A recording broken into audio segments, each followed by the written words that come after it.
So, this is called Preserving the Dream. We're going to talk a little bit about some preservation work that we did in regards to tracking down some lost media, but I want to bring two people to the stage. They're just incredible, to be honest. Really valued members of the TFNation team. Please give a big round of applause to Mr. Andrew Turnbull and Mr. Chris Carter.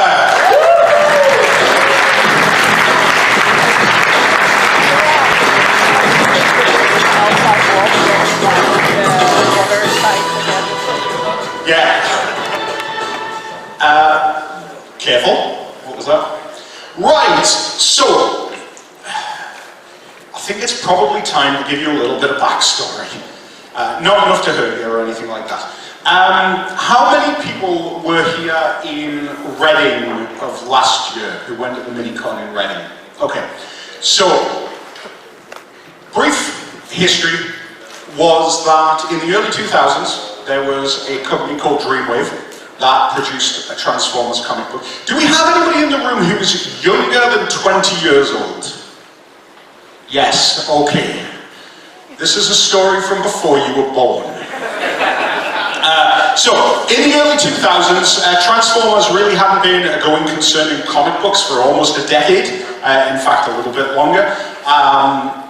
With any severe popularity, and in the early 2000s a company comes along called Dreamwave and it becomes a massive success in terms of the comic book sales numbers of the day. It lasts about 2.5 years before it goes bankrupt. Alright? And at Reading last year we realised that it was the 20th anniversary of the last issue coming out.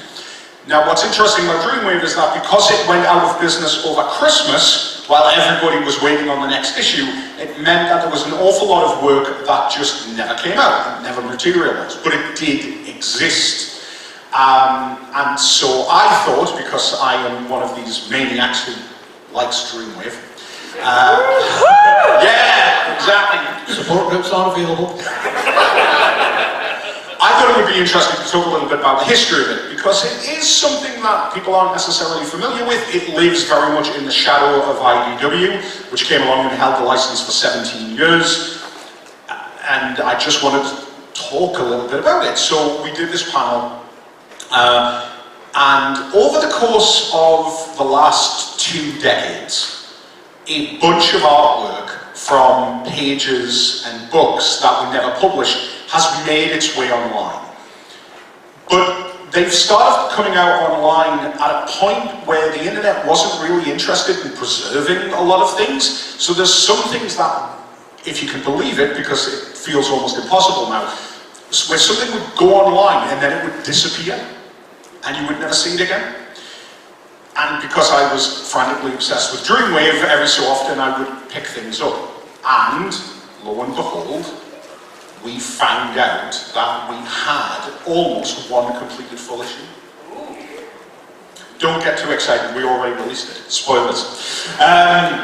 So what we're going to do is, we're going to talk a little bit about the history of it, and a little bit about how we managed to get that book out. So as I say, here's a bunch of issues. This is ongoing issue 11, War Within, Age of Wrath number 4, and Energon number 31. So there's 3 books running simultaneously. Again, we had these in various states, but for the most part we had a lot of War Within, Age of Wrath, issue 4, which is a mouthful every time I say it. Okay, so if I just say Age of Wrath, you know what I'm talking about, number 4. Again, a bunch of artwork has been released. Some of this is just in black and white. This is issue 11, page 1, and this is actually issue 12. Part of the reason that IDW went bankrupt was because they were terrible at keeping the deadlines. And the reason that we have 11 and 12 is because fill-in artists would often be brought in to try and get the book back on track. So this is drawn by Don Figueroa, and this one, issue 12, is drawn by Guido Guidi. So again, just a little bit of backstory for you. So, Mr. Turnbull, do you want to sort of explain to people what these images are and sort of how we started with this? Yeah, so, when Dave came to me with the idea of, can we, after having sourced it, we've got most of issue 4, can we release it? And I was like, yes. Then the first thing he said was, can we print it? And I had to explain to David in great detail that the image zoom in CSI is a blatant lie.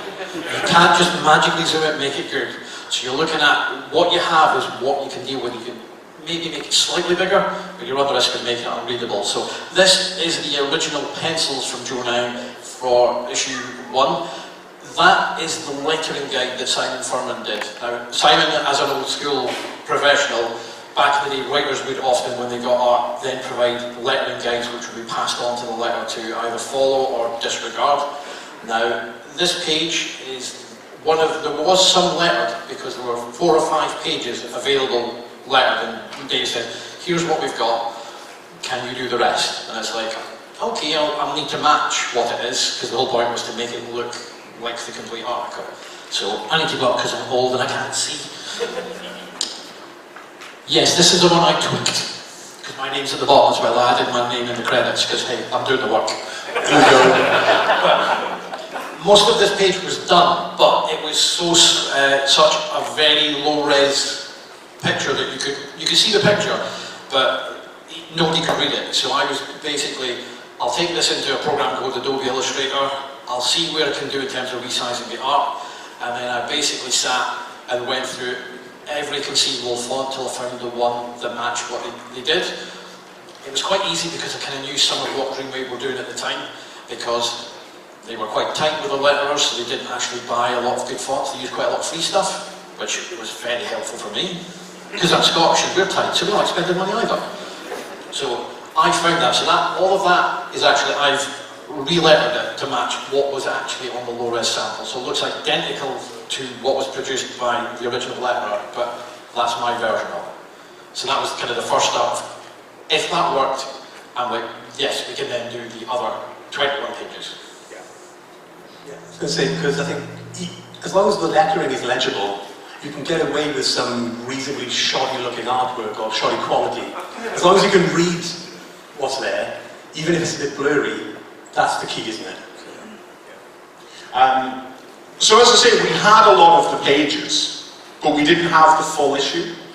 And so a lot of these, the image on the right-hand side here, for example, Mr. Turnbull says that you know, he went and tweaked it a little bit.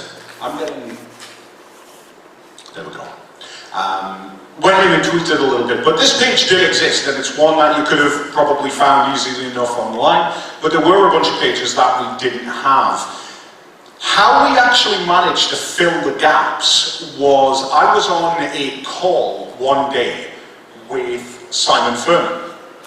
Now, to give you a little bit of context for this, about a decade ago, Simon did a presentation at a convention here in the UK, and he was talking about the start of his run on IDW.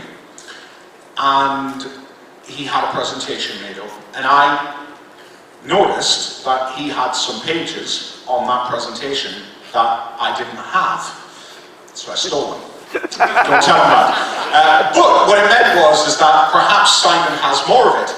So I spoke with Simon and I said, look, I know this is going to sound weird, and I know it's 20 years ago and all of that stuff, but do you have any of this stuff? And he said, look, I've got a file somewhere. And usually, you will hear this story from anybody, especially Jim Sorensen. You know, if somebody says, I think I've got it somewhere, it usually means you'll never see it. Okay? Because it's in a loft or a lockup or something like that. Anyway, he turns around and says, actually, yeah, I'll pull it out and I'll send it to you in the post with everything that I've got. And one day, an envelope arrives at my house and it is full of the page that you see in the middle. It is Simon's, as Andy says, lettering proofs. What he is doing is he is getting an email from Dreamwave with the page. He's then printing it out and he is drawing where he wants the dialogue to go. Okay? So that's exactly what that second image is. And lo and behold, there were all the missing pages. So we finally had it in one form. It wasn't complete, the colouring wasn't done. Bear in mind as well, just for a little bit of historical context, this book would have been finished. It would have been coloured, completed, all of that stuff. But we don't have access to that. All we had access to was the black and white pages that Simon had and kindly gave us. So, Andy talked a little bit about the upscaling process and things like that, talking about could we publish it. Now, this was a very early idea. One of the reasons that this idea will never bear any fruit is because there's a lot of unpleasantness that took place towards the end of Dreamwave. And what I mean by that is most, if not all of the people who've worked on this book have never seen a penny for their work on this book. So it would be completely immoral for us to actually publish it. But could we try and put it out? That didn't stop me from wondering whether or not you could try. And that's when I ran into the issue of CSI. Mr. Carter. Yeah, this is the weird thing. So, with the emails that Simon would have received, when Simon got those emails, the image that was in those emails would have been at a resolution of 72 dpi. So dpi is dots per inch. It's the number of dots that make up the image you're looking at. So that email would have been in 72 dpi, which is what most screens are at the time anyway. When the comics get made, comics usually work under 600 dpi. So when you look at 600 compared to 72, that's quite a drop in quality. Then to make it worse, Simon is taking these emails, physically printing them out, drawing on them, and then giving them to these guys. The vandal. The vandal, yeah. A lot more difficult. Yeah, so it's like kind of making a photocopy of a photocopy of a photocopy, and the quality just gets worse and worse and worse. But we still have something, and we can work with that. So you can try then take that drawing and you can try and upscale it a little bit. So you can take it from 72, you can take it back up to 100 or 200 and see what it looks like. And what it will look like normally is blurry or blocky, which neither one are kind of what we want. But we've come a long way with image programs nowadays. And there's a lot of ways you can tweak the artwork to get to a point where it's not really printable, but it at least looks a little bit better on a screen. Yeah. And that's kind of what we were aiming at. So if we can get it to look good on screen, that was kind of where we were at with it, I think. Yeah, and this is just a test that I've done for the sake of this presentation. This is a scanned copy that I have done from the front cover of issue 1 of Age of Wrath. And I think you would all agree that it looks pretty good. Yeah, it looks absolutely fine. But here's the rub. This is what happens if you zoom in to this book, which looks brilliant here. Yeah, that's the stuff. So, Mr. Carter, what is happening? Right, so this is basically an artifact. Thanks for my coffee. It's fine. The lid's on. Yeah, so this is an artifact of the printing process. I'm going to stand up as well because my knees are bad. So all these little dots you can see across here, these are a mixture of what's called half-toning and rosettes. So half-toning is how you kind of make shades when you're printing.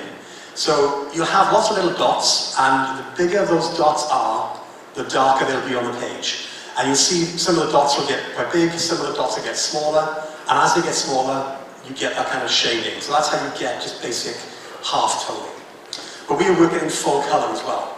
So any kind of colour that you see on the page, in any kind of printed format, is going to be made up of 4 distinct colours. So you've got cyan, magenta, yellow, and black, or key as it's sometimes called in the industry.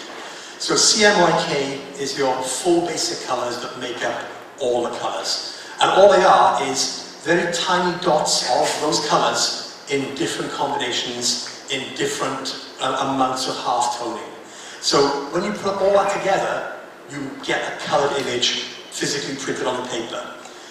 Now, what scatters us a little bit is that when you've got that and you printed it, and then you're trying to scan it in, you're no longer scanning in just one nice consistent colour. You're scanning in all these little dots, and you can't really avoid that. So what we need to do is find a way to make those dots one consistent color again. So I used two main programs to try and sort this issue out a little bit. And I used Adobe Photoshop because I got free access to it from my university that I used to work at, which is quite handy. I also then used Affinity Photo, which was a one-time purchase, and if you can't afford Photoshop, it's a really good alternative. Well, you could pirate it, but I wouldn't recommend that. Anyway, so Photoshop and Affinity, they both have a function in there called blur. And what happens is, if you apply a basic blur across this kind of dotty pattern, it'll uniform that pattern pretty nicely. But, there we go. So it's very, very blurry, but it's removed all the dots. So this is a particular filter called Gaussian blur, and it lets you adjust the amount of blur that you're putting on there as well. So it's finding that mix of how far do I push the blur so I can still see it, and how far do I not push it so that it's not just a complete blurry mess. But once you've blurred it, then you can use other filters such as sharpen or levels to try and then bring up the darker areas and push back the lighter areas and try and sharpen that image up a little bit. And basically this is the approach we took for every scanned page that we had to try and beef up the colours a little bit. We'll never get it as good as the original digital files, but by taking this kind of approach, we can at least make it somewhat readable. Another thing I used to do as well is, because the images were fairly low resolution, I would take them and blow them up massively. So like 600, 800 DPI, something ridiculous. And then once you've got that, you can try and mess about with it and then make it smaller again, back down to 600 or 300 DPI. And then you're almost bringing it back to a fairly usable standard. Still not great. You certainly wouldn't want to try and print it. You could get away with it to a point. But you could also get away with printing it if you printed it on a much smaller format. That would work as well, because then you're trying to kind of compress the quality of it and get it back that way. But it's been a fun exercise in trying to resurrect the artwork a little bit from something that really shouldn't be resurrectable, really. So, and of course, Andy's stuff with the lettering, that's worked brilliantly as well, because the lettering, you already know, is at a high quality. So even if the image itself isn't particularly fantastic, we know that it's at least readable. Yeah, so the trick with lettering just explains all of this is what's called bitmap formats, which is when you're doing it is everything's like a little pixel or an increment of it. Lettering effectively sits above it and it hovers and it can be any shape or size. The minute you've done it, so you can work at a tiny scale and then resize it, and it's as pin sharp as it was. So it means that you can, once you've got your lettering locked in, unless you've done something incredibly stupid, which you can do, by the way, and have done in the past, it's pin sharp. You'll be able to read it no matter what. I thought before as well you were going to say it should never be resurrected as in the book itself. I was feeling a bit... I don't mind the away. Yeah. Oh, you don't mind it. Okay. It got me into colouring. I didn't colour for it, but I didn't want to colour. So, this is the page, this is the cover that you saw earlier on, okay? Do you want to see what it looks like now, that it's all jazzed and ready? Yeah, pretty much exactly the same. Because you're just looking at it on the screen, so...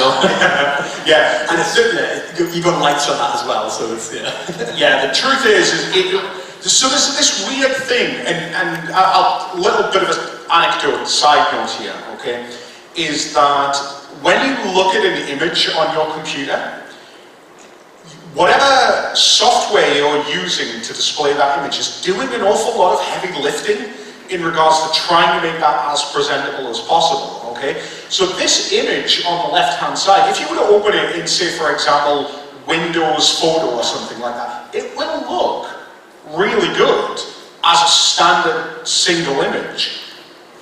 But if you try to mess around with it, if you try to do anything with it, again, if you try to print it, for example, that is when it becomes intolerable. And sometimes what will happen is you'll actually see the program make the adjustment, the image will pop up, the image will look, ooh, a bit awkward, and then it will sort of pop.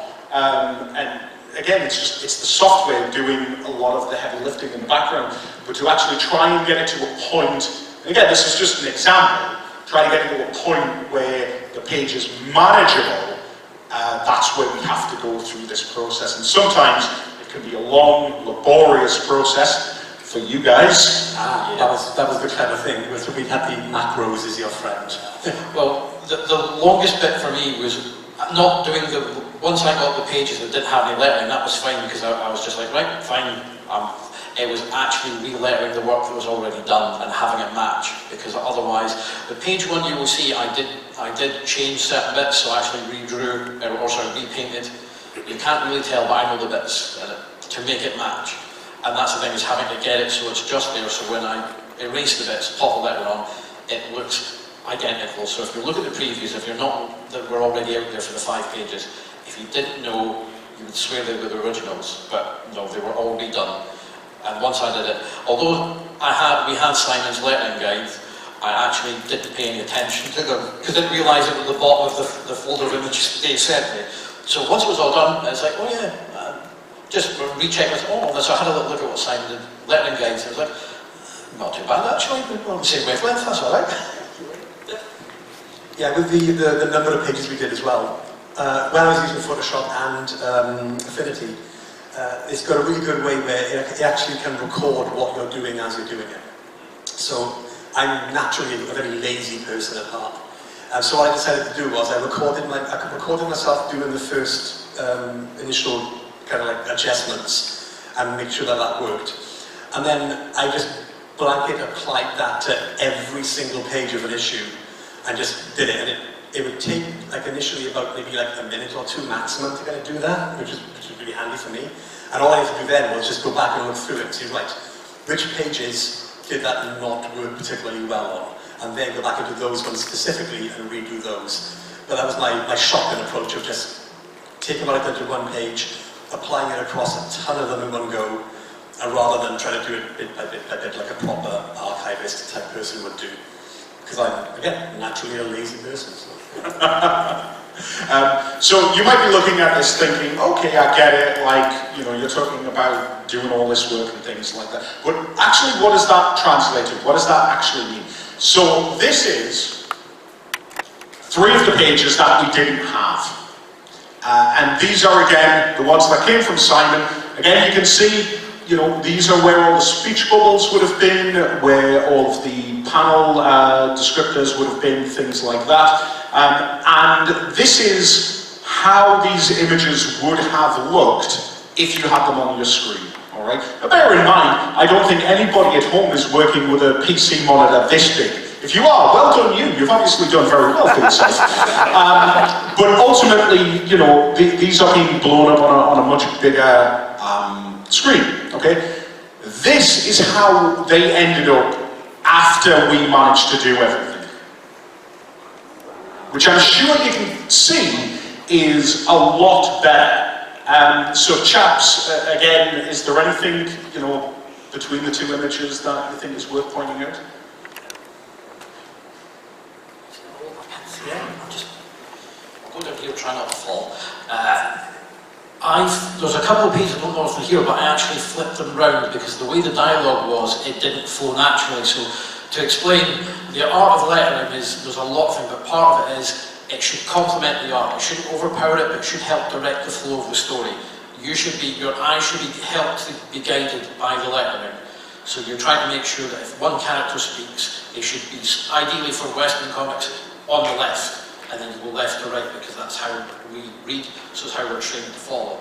So there are a couple of pages throughout that I've actually flipped individual panels around, just so I can actually get the flow of the dialogue, so I'm dragging you down the page. I think the one on the end with a little box, that kind of shows you the lettering at each panel is taking you along and down, so your eye is following the actual flow of the page. So that was kind of the biggest challenge for me, because I think it's one of Joe Nang's earliest comic jobs as well, which is one of these things that comic artists, as they develop, get a better understanding, because it's one of the things, particularly for, having done fan comics for years as well, the first thing you do is, I'm going to draw the thing that looks cool. Where does the lettering go? And and you've not left space for the letter. And we've all seen stuff like that, where you've got speech bubbles obscuring characters' faces or bits of the action. So most of my work is trying to guide that so you can read the story easily, particularly in this when we're dealing with work that Chris has adjusted a lot of levels and a lot of punch-up, but still, because it's all line art, and this is from an era where there's not a lot of inking done on the page to add depth, which is what happened with comics back when I was a lad, when this was all just fields. Most of that falls to the colours these days, and because that's not there, there's a lot of depth of field not there, so I'm trying to make sure I'm making it as easy as possible for you to read the story and for it to make sense. Yeah, because actually the Dreamwave were massive on doing that. It was a big part of their house style where all the characters would be inked, but all the backgrounds would be just done in pencil. Which, on the one hand, you think, oh, that works, it makes the characters pop from the background. But from a colourist perspective, it makes it very difficult. Because when you've got that page scanned in, scanning inks is great. And you can scan pencils, great. If you're trying to scan inks and pencils at the same time, they use different settings and you're trying to get both. And that's where you get these kind of issues where you either get pencils that look too faint, or you get pencils that look too dark with inks that look too faint, and vice versa. And it just kind of makes it tricky to kind of balance it. And a lot of the Dreamwave stuff, you're dealing with very, very faint pencils at a very low resolution on something that's been printed and then re-scanned back in and then adjusted again. So you've got all these factors that go against it. So the fact that we managed to get something that is still readable is pretty cool. Although I don't like your George Lucasing it, I'm just changing the artwork. So. Yeah, and this is the thing, you know, it's never going to be the exact way that you would have picked it up. One, it's not coloured. But that brings us to an interesting conversation about, well, why didn't we colour it? Time. All of the time. Yeah. I mean, that is one thing. I mean, as you will have heard from JP, you know, colouring a comic book is not easy. It's not straightforward, especially when you're working off 20-year-old emails of photocopies of scans and things like that. However, don't worry, I'm not about to say we have coloured the whole thing. We haven't. Yeah. But one of the things that came out of Simon... I was about to say that came out of Simon Furman's envelope, and anyway, that came out of the envelope that Simon Furman sent me was this. Now, bear in mind, if you were at Manchester, we've released this full thing, so you can go online. There'll be a QR code later on if you haven't read it and you desperately want to read it. We'll send you the links so you can see it. But one of the things that came out of it was something that made my heart skip a little bit. Was we actually had some of the next issue as well. This is page 1 of issue 5. Spoiler alert, something bad happens to Shockwave at the end of issue 4. Alright?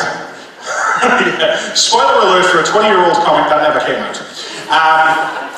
But we got this, which is a fully inked page, photocopied, scanned, and things like that. And because nobody had ever seen this before, this had never made its way online. Nobody had ever, as far as I'm aware, Simon was probably the only person that still had this. I thought it would be really cool to just be able to do this. So I reached out to Joe, who was the artist on this, and I reached out to Simon, and I said, look, we've got these images, can we put them out?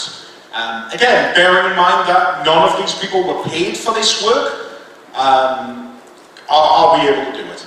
And they all kindly said yes. And that's when I struck upon the idea of, well, maybe what if we can try and colour just one page?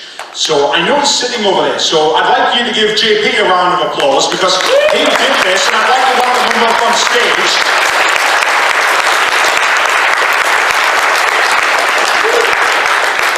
Because this is you see, it's all a nice synergy. You listen to the panel beforehand, and now I'm going to hand the mic over to you so you can tell them how you turned that into that. My mother-in-law. Yeah, so I can add myself to the list of creators that was also not paid for this. Pat Lees, wherever you are. I love Dreamwave. I love the way Dreamwave looks. As Chris said, the way it's coloured, I love their colouring style. So I was, when I was like, could you recreate this? I'm like, happily. What I will say is, as they've said, what I showed you earlier, for those of you here earlier, and if you weren't, you really only have yourselves to blame for the confusion you're about to have. What you want is for the line work to be as solidly black and white as possible. So just white, just black, because it makes it easy to colour and all that. This was not the purest of anything. So as Chris said, it required a lot of fiddling to try and get it even passable. And it looks quite nice on here. It doesn't really when you look at it close up, because this is kind of much more scratchy. But it was just nice because really it was what Dreamwave did was they didn't use, like, the backgrounds were like animation. They were painted, and there was very rarely black lines, and it meant that the foreground stuff really like pops out. So I got to do my best Dreamwave impression basically, and do lots of lovely soft brushstrokes and painterly stuff. And then in the foreground, it's all kind of this kind of liquidy, kind of cel-shady goodness. So yeah, that's it really, Dave. Thanks for asking. It was lovely. No, you're more than welcome. In terms of the colouring itself, no, It's not here. that's okay. So just in terms of the colouring itself, bearing in mind that you were happy to do that for free, would you mind doing all the rest of it for me? Do you know what? I have all the time in the world. Fantastic! I mean, you haven't slept in 6 months. How do you feel not sleeping for a couple of years? I'm fine, but I was saying the other day, I think I remember sleep from a dream I had 2 years ago. It's a dream, yeah. Oh! That's what I call it when I wake up and I peed myself. Another dream wave. Just give them a round of applause.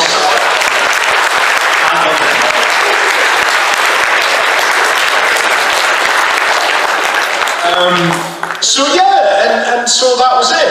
We were able to do it. I was able to pop along to Reading. Lay to rest the ghost of 20 years of regret and torment and upset. Yeah, exactly. You know, it was funny. This originally all started as me wanting to just do a panel at Reading talking about 20 years of the end of Dreamwave. And then it spread to Manchester. And now it's here. It's now infected the proper show. If you will. Yeah. And there might be something coming up this year in Reading as well. So, do we have any wrestling fans in the room? Yeah, you are in the midst of the Dreamwave retirement tour. Like, if you get that reference, somebody got the reference. You know, this whole thing is gone on for basically a year, but it will come to an end in Reading this year. That is not me trying to sell tickets, but tickets are available right now. But yeah, and this was it. This was us trying to put out a little bit of lost media. Incidentally, if you want to download the comic, you can go scan that QR code now. It is available online as well. Some news sites ran with the story that we put it out there. TFW 2005 didn't. Should probably clarify you're not allowed to sell it either. Yes, that's an important thing. You cannot sell this. This is why it's out for free. Because you don't own it, we don't own it. We were only able to put it out by the grace of the people that did make it. And didn't get paid for it. Yeah, and you technically still own it. So yeah, good luck trying to track down the other 3 issues though, if you want to find out what happened before issue 4.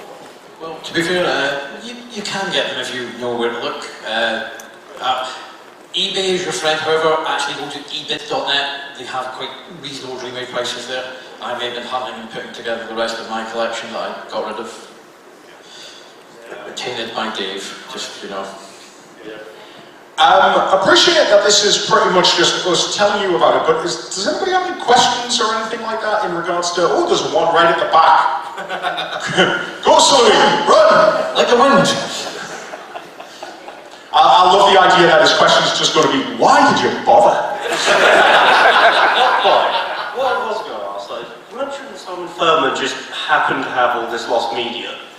Do you think if we found just like shook him, all would fall out? Sorry, I didn't catch the end of that.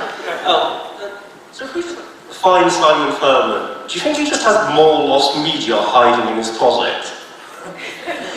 We believe so. Yeah, probably. He won't let us near his house. No matter how nicely we ask, or camp outside it.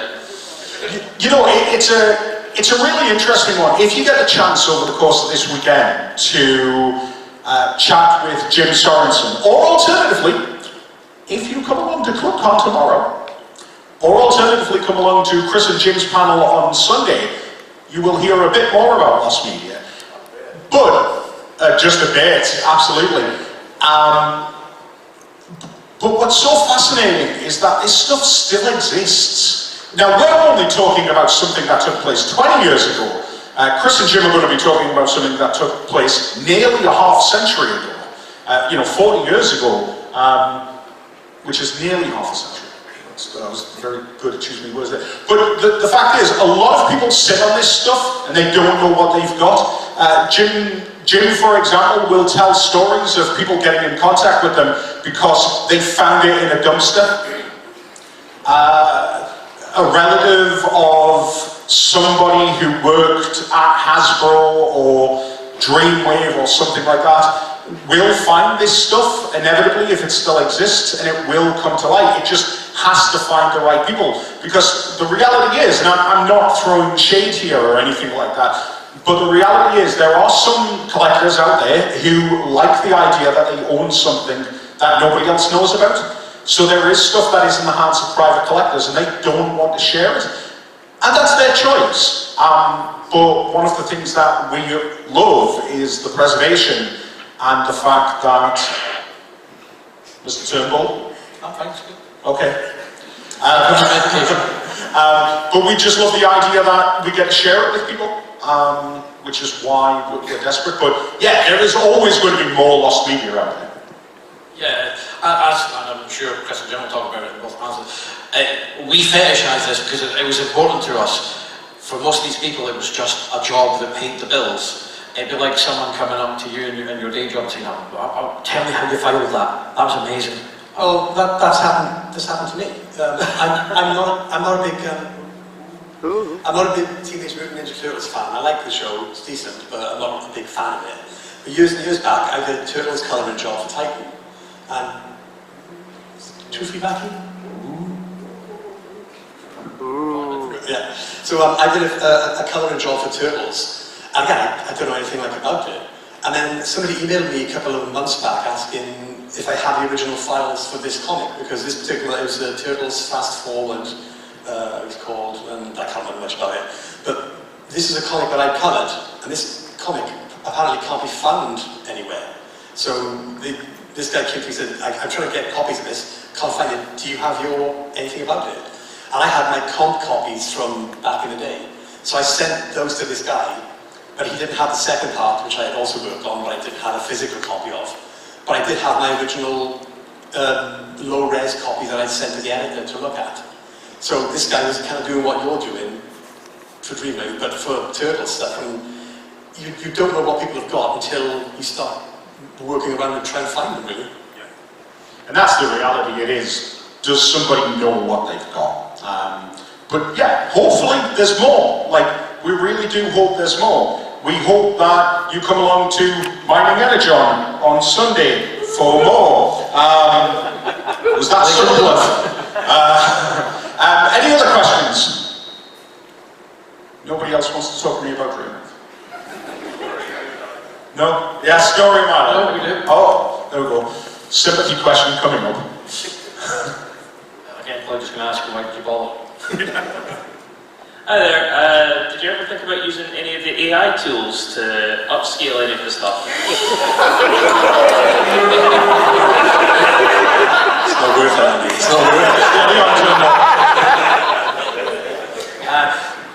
Those are, to step aside from the ethical and moral consideration, a lot of AI and a lot of remastering jobs that get done and things do more damage than good.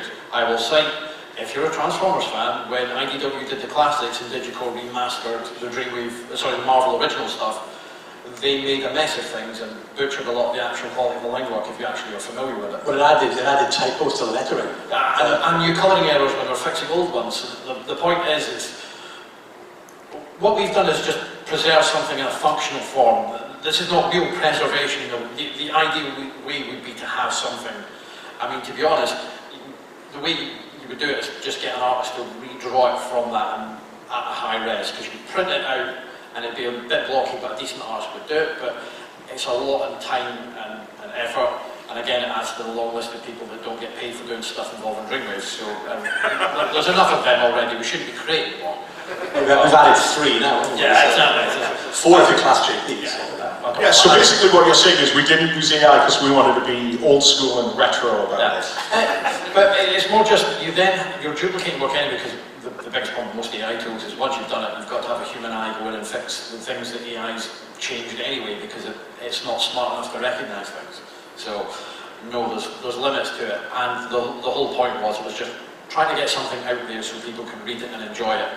And the thing is, if we were to have done something to that scale, you then have the problem is, everyone and the dog is going to try and print it, and there are people who will then try, and you've seen it with fan works that will try and sell on and do stuff. That's not the point.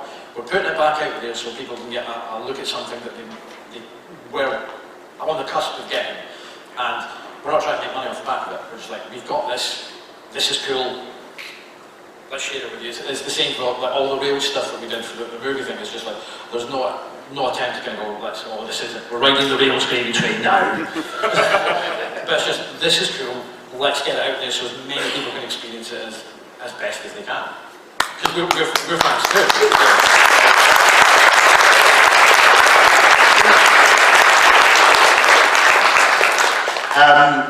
So, just a little bit before we wrap up, just for context moving forward, we showed off page 1 of issue 5 there. That issue was never finished. The script does exist, but the art was never completed. So if you're wondering if issue 5 will ever be produced, the answer is no, it won't. Not only that as well, but because it's in such an unfinished state. When I say unfinished, I mean there are pages that just have panels missing out of them because Joe, who was the artist on the book, just didn't get round to drawing that panel. He might have drawn a panel here and then a panel over on this page and things like that. So in terms of those pages, they won't ever, be released publicly. I just had a mad thought though. Yeah. There's several people in this room. What if we gave them like a panel each to draw? And we could just redo the whole thing. Some kind of Dreamwave sweatshop. Yeah. What we need to do is not pay them. Yeah. Do we have any budding artists here who want exposure? People die of exposure. Yeah, so there was that, but there's another issue when it comes to Age of Wrath, which was that Simon Furman never actually wrote the script for issue 6. So if we give everybody a line. So far. So if we've got any budding writers in the room. However, if you do want to know how this ends, because you've read issue 4 of Age of Wrath without any context of what's come before it, but you really desperately want to know how it ends, and you want to know if Shockwave was going to be alright, you can come along to Simon's stall where he has the script packs, so it's a really good opportunity for you to be able to have a read of it and compare it to the line work to just see, what Simon writes and how it's interpreted by an artist. That's always a really interesting thing.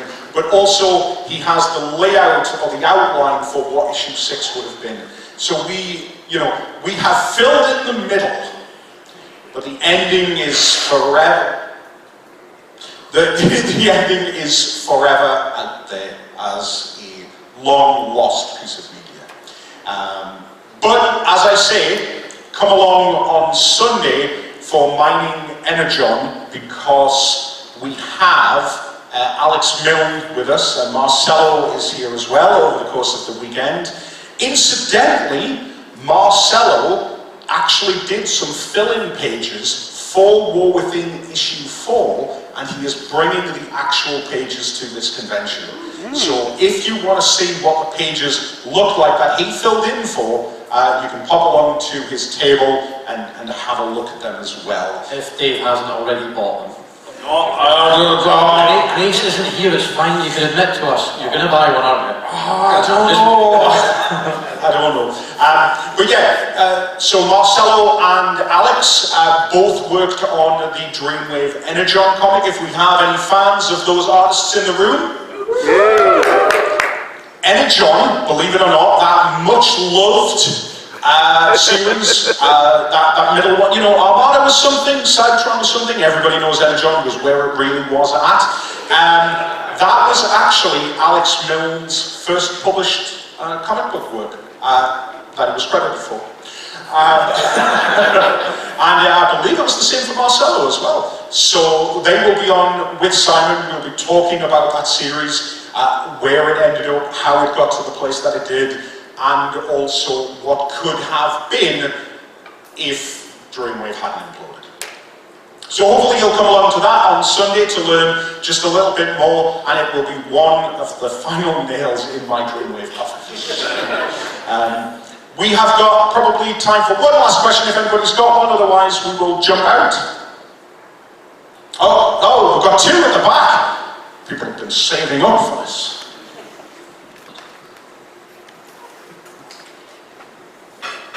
So, when are you going to get Pat Lee into the convention then?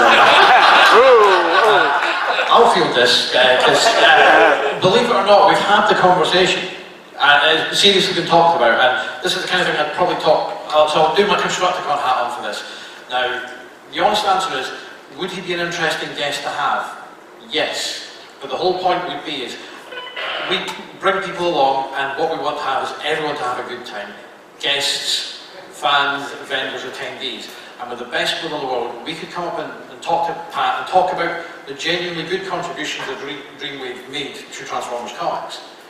But then we would have to turn around and talk about the unpleasantness and the ugliness of how it ended. And that, I don't think that's a panel anyone wants to see. We all joke it'd be nice to hear him held to account and all that, but I don't know about you, but I wouldn't want to spectate on people picking at his bones about.